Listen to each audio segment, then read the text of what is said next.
So, the question is, considering the negative and lukewarm reviews of the Kiwi Ears Quartet, and a few positive reviews, of which one is mine, is it still okay to like or even love the Kiwi Ears Quartet?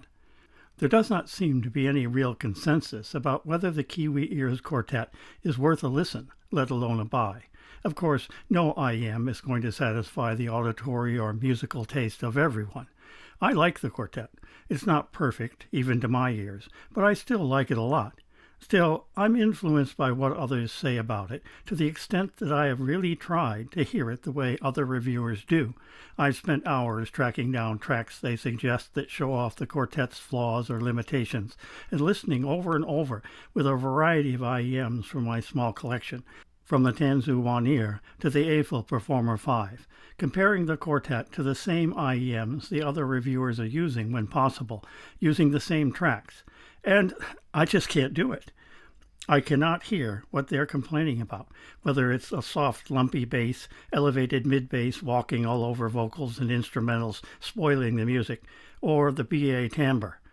To me, the bass, while not super sub-bass rumbly, is tight and punchy, and on well-recorded tracks, I hear lots of interesting detail. The vocals sound warm and intimate, with perhaps a bit of extra weight, and I enjoy them that way. The treble, with switch 2 up, gives a nice edge to both vocals and instruments that I find draws the nuances out, and rings the bells and chimes the chimes when needed. The soundstage is not the widest, but it's adequate, and instrument placement is realistic enough to keep me engaged in complex tracks. Altogether, it's a very pleasant and fun listen.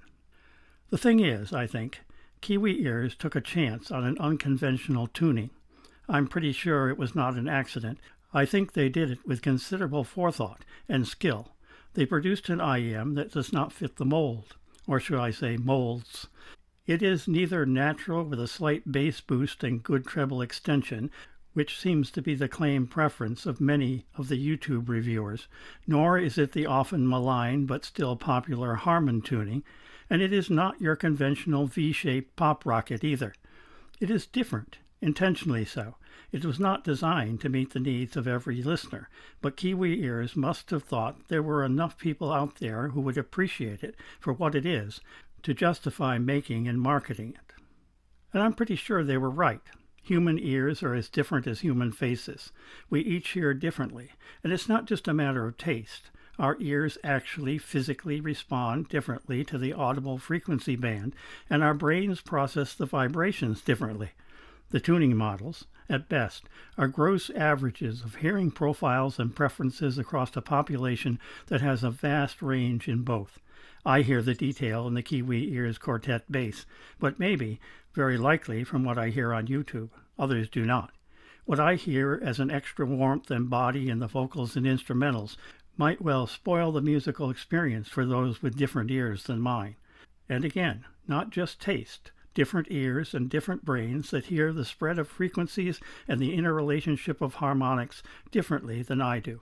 I'm pretty sure that the Kiwi Ears Quartet is exactly what Kiwi Ears set out to produce, a different kind of IEM for those who hear differently. And if we want companies to continue to produce different-sounding IEMs, then we need to be very careful how we handle them when they come our way. Yes, certainly we all need to be honest with our impressions and open about our preferences, but it would be a sad world indeed if every IEM conformed to the Harman curve, or even to the neutral, slightly bumped-up bass, good treble extension audiophile curve. I say, vive la difference. Which is to say, yes, it is still okay to love your quartet, and if your ears are like mine, it might be even safe to go buy a pair.